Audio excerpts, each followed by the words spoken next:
The neon sign of Hollowbrook Diner flickered weakly against the darkness of the evening, casting an eerie glow on the nearly empty parking lot. Inside, the hum of the coffee machine mixed with the low murmur of conversations and the occasional clatter of silverware against plates. It was just another night for Ilara Monroe, another endless shift at the rundown diner that had become her second home, a home she desperately wanted to escape. She wiped the sweat from her brow, adjusted her apron, and exhaled. 11 more tables to check. 5 hours left on her shift. Her feet ached from standing since noon, but the thought of her mother's rising medical bills and the last eviction notice taped to their apartment door pushed her forward. There was no time to feel tired when survival was at stake. As she refilled a customer's coffee, she noticed him, a man sitting alone in the farthest booth, near the window. He wasn't like the regulars. He didn't belong to the truckers looking for a cheap meal or the weary locals stopping in for a late-night coffee. He had an air of quiet authority about him. His coat, though simple, was tailored. His posture was calm yet deliberate, as if he was always in control of the space around him. But what caught Ilara's attention the most was his eyes. Sharp. Observant. Watching. Not in a way that made her uncomfortable, but in a way that felt intentional. She had worked in this diner long enough to know the difference between casual customers and those with purpose. And this man, who had barely touched his plate of steak and mashed potatoes, was not here just for a meal. Still, she wasn't paid to ask questions. She approached his table, pulling out her small notepad. "Can I get you anything else, sir?" The man looked up from his plate, locking eyes with her. A slow, almost thoughtful smile played on his lips. "You've been working non-stop," he said, his voice deep and steady. Not a question. A statement. Ilara blinked. She wasn't used to being noticed. A tight smile curled at her lips, one she had perfected over the years. "Breaks don't pay the bills, sir." He studied her for a moment longer before nodding slightly. "That's an unfortunate truth." Then, as if satisfied with some unspoken conclusion, he picked up his fork and resumed eating. Ilara hesitated. Something about him felt different. People rarely cared about the one serving them. He did. But she shook off the thought and forced herself back into routine. Customers were customers. And she had a long night ahead. Yet, even as she moved on to the next table, she felt his gaze linger. The bell above the diner's door jingled weakly, barely heard over the hum of conversation and the faint clatter of dishes. Ilara Monroe was wiping down the counter when she noticed the figure that had just entered, a man, his coat threadbare, his shoulders hunched against the biting cold of the outside world. The reaction was immediate. Customers shifted uncomfortably in their seats. The manager, standing behind the register, straightened with a look of irritation. Ilara had seen this scene play out 100 times before. A homeless person walks in, looking for warmth or maybe just a moment of respite, and within minutes, they're asked to leave, like ghosts that society pretended not to see. The man hesitated near the entrance, as if he already knew what was coming. His hands trembled slightly, either from the cold or from hunger. His sunken eyes darted around, searching for some sign of kindness, some acknowledgement that he still existed. None came. Then Ilara did something she knew she couldn't afford. She took a breath and walked straight to him. "Sir, are you hungry?" she asked softly, offering him a small, reassuring smile. The man looked startled, as if kindness was something he had long forgotten. He fidgeted, his hands moving towards the inside of his coat, then stopping. I don't have any money," he admitted, his voice rough, as if his throat hadn't felt warmth in days. Behind her, she could feel the manager's disapproving stare. She ignored it. "That's okay," she said simply. Then, without hesitation, she reached into her own pocket. Her fingers curled around the last few crumpled bills she had, her tip money for the week, barely enough to cover a few meals for herself. But in that moment, she knew there was no decision to make. She walked to the register and set the bills down. "One hot meal, please." The manager sighed loudly but rang up the order. Within minutes, Elara placed a steaming plate of food in front of the man, scrambled eggs, toast, and a cup of coffee, still piping hot. "Eat up," she said gently. The man stared at the food as if it were a mirage. Then, with shaking hands, he picked up the fork and took a bite. Tears welled in his eyes as he chewed slowly, savoring every bit like it was the first real meal he'd had in weeks. "No one's ever done this for me before," he whispered, barely loud enough for her to hear. Elara swallowed the lump forming in her throat. She wanted to tell him that it was nothing, that it was just food, but the look in his eyes told her otherwise. It wasn't just food. It was dignity. It was a reminder that he was still a person. From across the room, a pair of sharp eyes observed the scene. The man in the dark coat. The mysterious customer who had been sitting silently in the corner all evening. His fork hovered above his plate, forgotten, as he watched Elara's small act of kindness unfold. Something in his expression shifted, an emotion too deep to decipher. And then, just as quickly, he returned to his meal. Elara had no idea that this single moment, this single meal, was about to change her life forever. Elara Monroe had seen her fair share of disappointments. Life had taught her not to expect kindness, let alone miracles. So when she turned around and saw the mysterious man's booth empty, her stomach dropped. He was gone. Her eyes darted to the table, searching for a sign. Maybe he had left the money for his meal, maybe he had at least scrawled an apology on a napkin.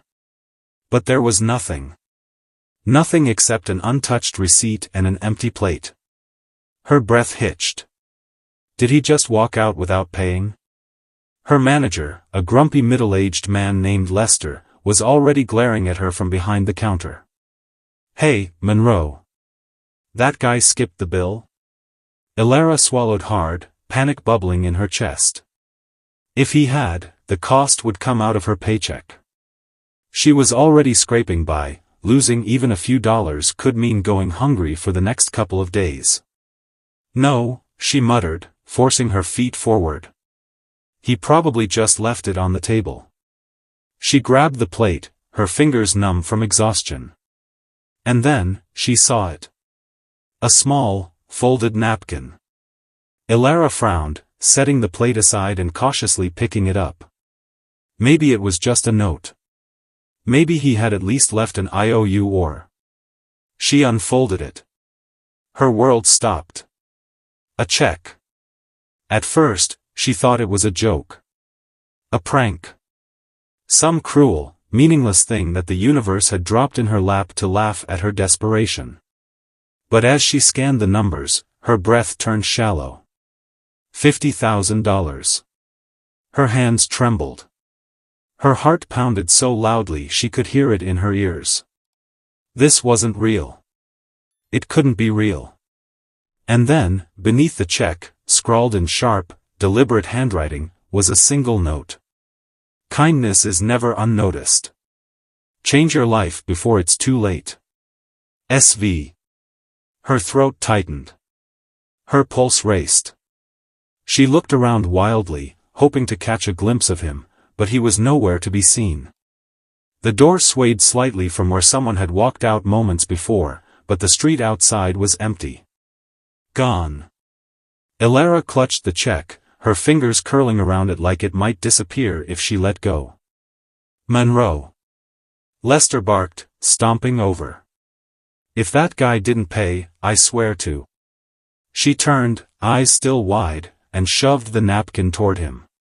"He didn't skip the bill," she whispered. "He left this." Lester snatched it, squinting at the numbers. His mouth opened, then closed. Then opened again. "What the hell?" he breathed. Elara barely heard him. Her vision swam. The weight of the check in her hands felt unreal. $50,000. That was more money than she had ever seen in her entire life. More than she had ever dared to hope for. This could pay off her mother's hospital bills. This could get her back into college. This could change everything. Her knees felt weak. "You're kidding me," Lester muttered, still staring at the check like it might catch fire in his hands. This guy was some kind of lunatic? Who just gives away 50 grand like that? Elara didn't have an answer. Her mind replayed the night over and over, the way he had watched her, the quiet way he had asked if she ever took a break, the way he had seen her when nobody else had. Had he been testing her? Had he been waiting to see if she was worth something? The homeless man she had fed earlier sat a few tables away, now watching her with a quiet, knowing smile. "Sometimes," he murmured, "kindness comes back when you least expect it." Elara swallowed, staring at the napkin in her hands. The words scrawled in ink burned into her mind. "Change your life before it's too late." She had no idea who SV was.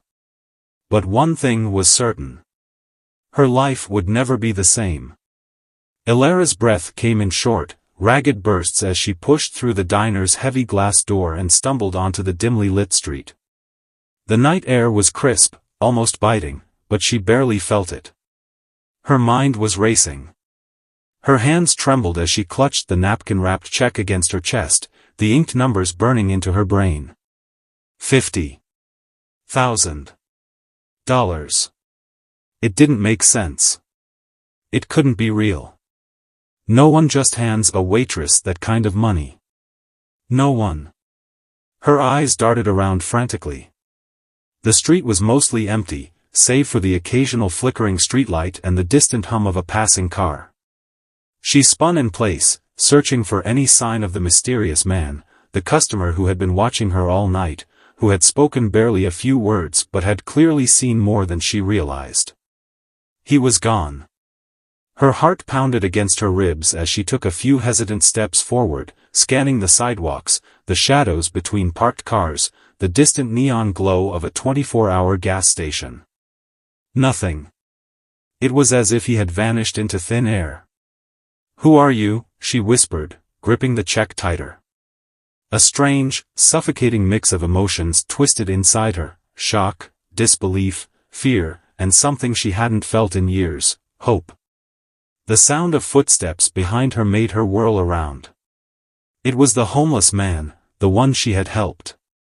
He stood just outside the diner, his frail frame illuminated by the warm glow of the entrance. His eyes, dark and knowing, locked onto hers. "Did you find him?" he asked softly. Elara swallowed hard, shaking her head. "He just disappeared." Her voice barely carried in the night air. The man gave a small, almost wistful smile. "People like him don't disappear. They just don't wait around for applause." Elara blinked at him, confused. "What do you mean?" The man took a step closer, glancing down at the napkin in her hands. "I've seen it before," he murmured. "Not often, but enough to know when it's real." He lifted his gaze back to hers. "You think you just met an ordinary man, but I don't think he was ordinary at all." She shook her head, still unable to process it. "Why would anyone, why me?" The homeless man chuckled softly, the sound tinged with something almost sad. "Why not you?" Elara opened her mouth, but no words came. Why not her? For as long as she could remember, life had beaten that question out of her. She wasn't the kind of person things just happened to. She had learned, over and over, that the world didn't hand out miracles to girls like her. But now, she looked down at the check again, at the name scribbled at the bottom, SV. It meant nothing to her. And yet, it meant everything. "Do you think it's real?" she asked, her voice barely above a whisper. The man studied her for a long moment before nodding. "The money?" He gestured toward the check. "Yeah, it's real." Then he tilted his head, his expression unreadable. "But the question you should be asking is, what are you going to do with it?" Ilara's breath hitched. Because that was the real weight of the situation, wasn't it? This wasn't just some money thrown carelessly at her feet. It was deliberate. It was a choice. A challenge. The man was right, this wasn't just about the money. It was about what came next. Ilara took a slow, shaky breath and stared out into the night one last time. The stranger was gone, but he had left something far greater behind. An opportunity. A chance to escape the cycle she had been trapped in her whole life. And for the first time in years, she wasn't just surviving.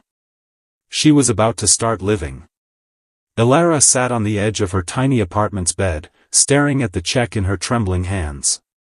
The numbers, bold and undeniable, stared back at her, $50,000. It wasn't a mistake. It wasn't a dream. It was real. But how? Her mind raced. The man, SV, had been so unassuming, just another customer in the diner. He hadn't looked like a billionaire. He had worn no flashy watch, no designer suit. And yet, here it was, proof that he was someone with power, someone who had just changed her life with a flick of his pen. She needed to know who he was. Grabbing her laptop, she opened the search engine and typed in the initials, SV. It was useless, millions of random results. She tried again, adding words. SV Billionaire. SV Philanthropist. SV Anonymous Donor. Still nothing. Her frustration mounted. She checked the check again, this time examining the signature at the bottom. It was scrawled in a hurried but distinctive style, Solomon Velton. The name sent a jolt down her spine. She typed it in, and within seconds, her screen filled with results. Solomon Velton, the shadow billionaire. Solomon Velton, CEO of Velton Industries, net worth, $14.7 billion. Meet the reclusive billionaire who built an empire without ever being seen. Ilara's breath hitched. She clicked on the first article. The story of Solomon Velton unfolded before her eyes, a self-made billionaire, known for his brilliance in finance and his ruthless business tactics. Unlike other billionaires who basked in fame, he avoided the spotlight, rarely giving interviews or making public appearances. The world knew his name, but few had ever seen his face. But one thing stood out. He had an unusual habit, a test. Over the years, rumors had surfaced about Solomon Velton disguising himself as an ordinary man, stepping into the lives of strangers, and observing their actions. He was known for silently rewarding acts of kindness, leaving behind anonymous fortunes for those who deserved them. Ilara's pulse pounded. Had she just been tested? Her mind reeled back to that night, the way he had watched her, the way he had waited as she helped the homeless man. It wasn't coincidence. He had been there for a reason. A sudden, terrifying thought hit her. What if she had ignored the homeless man? What if she had turned away, like so many others did? Would she have woken up today still trapped in the cycle of endless shifts, drowning in bills, never knowing that she had stood on the edge of a life-changing moment and nearly missed it? Her stomach twisted. Every choice mattered. She ran a hand through her hair, exhaling shakily. What was she supposed to do now? The answer came from deep within her, clear and unwavering. She wasn't going to waste this chance. Solomon Velton had given her an opportunity not just to survive, but to become something more. To rise. She glanced at the check one last time before grabbing her phone. Tomorrow, she would call the university. Tomorrow, she would start over. Tomorrow, her real life would begin. Ilara Monroe stood in front of the towering glass building, her heart hammering against her ribs. Velton Industries loomed before her, its sharp, reflective surface casting long shadows over the bustling city below. The weight of the moment pressed down on her, this was it. It had been 5 years since that night at Hollowbrook Diner. 5 years since she had unknowingly served one of the world's most powerful men. 5 years since she had found that life-changing check inside a crumpled napkin. And now, she was about to meet him, the man who had silently rewritten her destiny. She took a deep breath, squared her shoulders, and stepped inside. The receptionist led her through a maze of sleek corridors until they stopped before an imposing oak door. It opened without a sound. And there he was. Solomon Velton. He sat behind an enormous desk, his hands folded neatly in front of him, his piercing gaze unreadable. Though older now, he carried himself with the same quiet intensity she had noticed that night at the diner. Behind him, the city stretched endlessly through the floor-to-ceiling windows, as if he ruled not just a company, but an entire world. For a moment, silence settled between them, thick and charged. Then, he spoke. "You used the money well." Ilara swallowed hard. She had rehearsed this moment in her mind 100 times, but now that she was here, words felt impossible.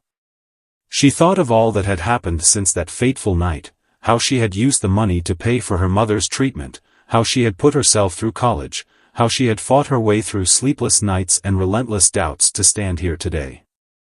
"I hope I did," she finally managed, her voice steadier than she felt. A flicker of something, approval, perhaps, passed through Solomon's eyes. He leaned back, tapping his fingers against the desk. "Why did you come?" Ilara hesitated. The easy answer was gratitude. She had wanted to meet him, to thank him for the gift that had changed her life. But deep down, she knew that wasn't the only reason. "Because you were right," she said, lifting her chin. "Kindness is never unnoticed. And now, I want to pass it on." Something shifted in Solomon's expression, just the slightest softening of his sharp edges. He studied her for a long moment, as if weighing her words, testing her resolve. Then, finally, he nodded. "Tell me," he said, "how would you do it?" Ilara exhaled, steadying herself. She had spent years thinking about this. "People like me, we fall through the cracks," she said, her voice gaining strength. "Hardworking, desperate, just one stroke of bad luck away from losing everything. We don't need miracles, we just need a chance. A push in the right direction." She stepped forward. "What if we create a foundation? One that finds people at the tipping point of their lives, the single parents working double shifts, the students drowning in debt, the workers who never got their shot. We invest in them, not just with money, but with mentorship, opportunities, guidance." Solomon remained motionless, his face unreadable. The silence stretched long enough that doubt began to creep in. Had she been too bold? Had she overstepped? Then, without warning, he smiled. A slow, knowing smile, the same kind of smile, she realized, that he had worn the night she met him. "You remind me of myself," he murmured, more to himself than to her. Then, louder, "I built my empire by finding the right people. You're one of them." He reached into his desk, pulled out a folder, and slid it toward her. "Let's change more lives together." Ilara stared at the folder, her fingers trembling as she reached for it. She had spent years searching for a way to give back, for a way to make meaning of the second chance she had been given. Now, she had found it. She looked up, meeting Solomon's gaze head-on. "Let's." And just like that, her journey was only beginning. Ilara's story is a powerful reminder that one act of kindness can change everything. Globe showing Europe Africa Blue Heart. What if the person you helped today was the one who could change the world tomorrow? Would why? Speech balloon. What would you have done in her place? Let. Red heart like if you believe in the power of. Counterclockwise arrows button. Share this story to inspire others. Bell subscribe for more life-changing stories.